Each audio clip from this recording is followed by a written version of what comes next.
Hey, மரியாதையாக சொல்லு, நீ தானே பண்ண? சார் எனக்கு எதுவும் தெரியாது சார். எனக்கு அதுக்கு எந்த சம்மந்தமும் இல்லை. நான் அந்த கடைக்கு சாப்பிட தான் சார் வந்தேன். வேறு எதுவும் எனக்கு எதுவும் தெரியாது சார். என்னை விட்டுருங்க சார்.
என்கிட்ட எல்லா எவிடன்ஸும் இருக்கு. நீ தான் அங்கே சர்வராக இருந்த. ஒழுங்கா உண்மையை ஒத்துக்கோ, இல்லைனா வேற மாதிரி ஆயிடும். பேசுறா வாய் தந்து. சார் நான் எங்க சார் கொலை பண்ணேன்? நான் பண்ணல சார், எனக்கு அதுக்கு சம்மந்தம் இல்லை சார். ஐயா கேட்குறாருல, சொல்கிறா. சார் நான் எதுவும் பண்ணல சார், எனக்கு எதுவும் தெரியாது சார், உண்மையாக தெரியாது சார் எனக்கு. அப்போ யார் பண்ணது? சார் அந்த ஆர்டிஸ்ட் தான் சார் வந்திருந்தார், எனக்கு எதுவும் தெரியாது சார். பொய் சொல்கிற நீ? இல்லை சார். இதில் எல்லா எவிடன்ஸும் இருக்கு. இல்லை சார் பார், எனக்கு எதுவும் தெரியாது சார். அந்த ஆர்டிஸ்ட் தான் சார் டிராயிங் வந்திருந்தார். நீ தான் அங்கே வேலை செஞ்சுருக்க. சார் நான் ஆர்டர் எடுக்கலான்னு போயிருந்தேன் சார், திடீர்னு பார்த்தா பவர் கட் ஆயிடுச்சு சார். திரும்பி வந்து பார்த்தா அவர் கழுத்தில் கத்தி இருந்துச்சு சார். ஐயா விழுத்தா தான் சரி வரும். ஏய் சார் என்னடா திரும்ப திரும்ப சொன்னதே சொல்லிட்டு இருக்க? எங்களை பார்த்தா நான் எப்படி இருக்கு உனக்கு? 5 நிமிஷம் டைம் தரேன், உண்மையை ஒத்துக்கோ, இல்லைனா நடக்கிறதே வேற.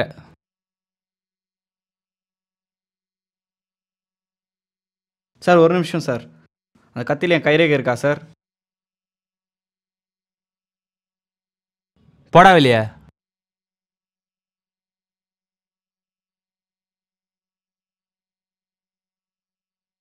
சார் சாப்பிட வந்து என்ன எதுக்கு சார் தேவையில்லாமல் கூட்டின்னு வந்து விசாரிச்சுட்டு இருக்கீங்க?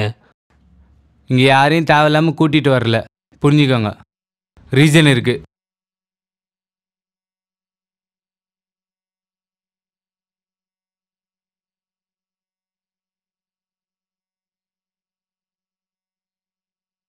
இங்கே இருக்கிற எல்லா கைரேகையும் பாருங்கள். இது கொலை பண்ணவன் கைரேகை, இது உங்கள் கைரேகை. இது ரெண்டும் நல்லா மேட்ச் ஆகுது, சரிங்களா?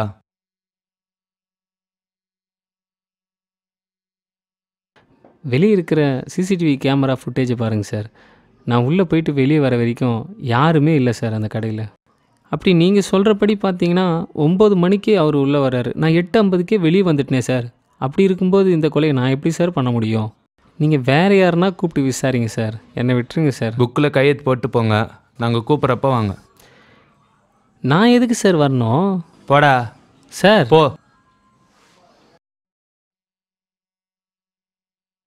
சார் எனக்கு எதுக்கு எந்த சம்மந்தமும் இல்லை சார். ப்ளீஸ் என்னை விட்டுருங்க. நான் ஒரு ட்ரா தான் பண்ணிட்டு இருந்தேன். நான் தான் கொலை பண்ணி எப்படி சார் சொல்கிறீங்க? இது உங்களோடது தானே? கொலை நடந்த இடத்துல கிடைச்சிது. இது ஏன் கிரைம்ஸ் தான் சார். இதை வச்சு தான் நான் கொலை பண்ணேன்னு சொல்கிறீங்க, கரெக்டா? சரி சார், எனக்கு கொஞ்சம் டைம் கொடுங்க. நான் இல்லைன்னு ப்ரூஃப் பண்ணுறேன். உங்கள் ஃபோனில் இருக்க டைமர் மட்டும் கொஞ்சம் ஆன் பண்ணுங்கள்.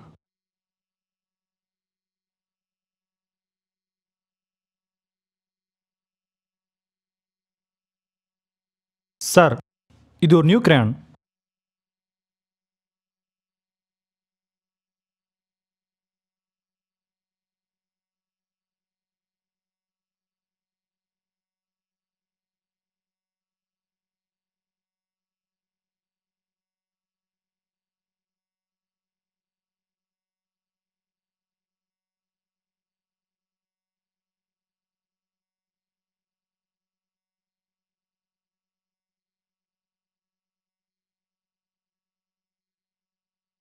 இந்த டைமிங்கும் சரிங்களா?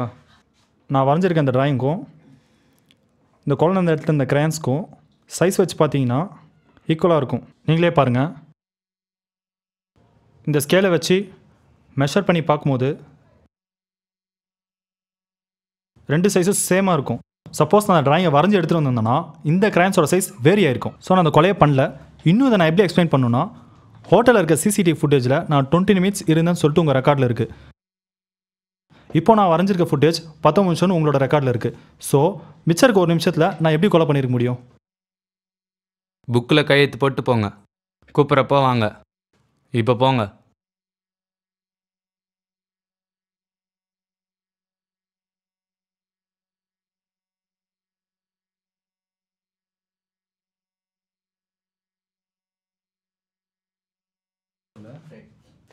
நெக்ஸ்ட்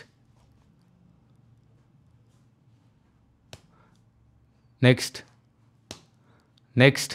ஏயா மிரட்டினா எவனும் ஒத்துக்க மாட்டான்றான். போ, கேஸ் ஃபைல் எடுத்து பாரு போ.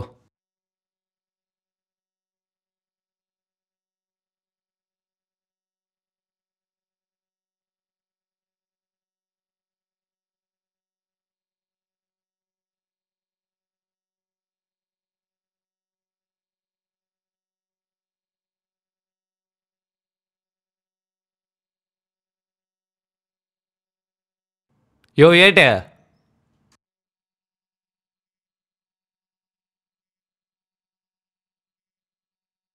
வக்கீல் கொலை கேஸ் ஃபைல் தானே?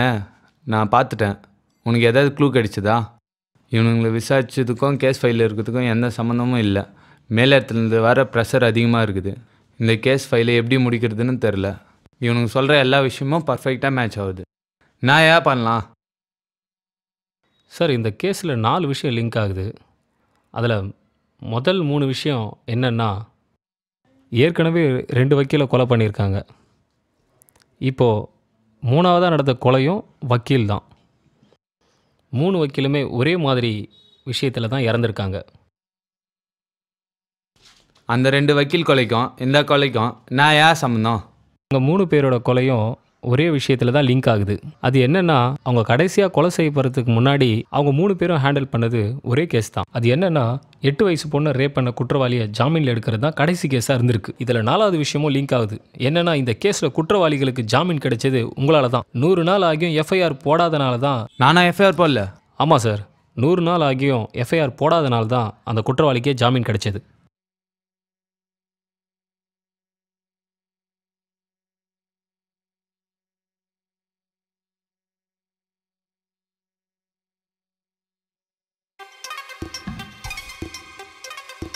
சார், நான் ஏன் சார் கொலை பண்ணேன்? நான் பண்ணல சார். எனக்கு அதுக்கு சம்மந்தம் இல்லை சார். சார், எனக்கு எதுவும் தெரியாது சார். சார், எனக்கு எதுக்கு எந்த சம்மந்தமும் இல்லை. சார், நான் ஏன் சார் கொலை பண்ணேன்? நான் பண்ணல சார். எனக்கு அதுக்கு சம்மந்தம் இல்லை சார்.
ஒரு ஸ்கெட்ச் ஆர்ட்டை கம்ப்ளீட் பண்ணணும்னா 20 மினிட்ஸ் தான் வேணும்னு அவசியம் இல்லை.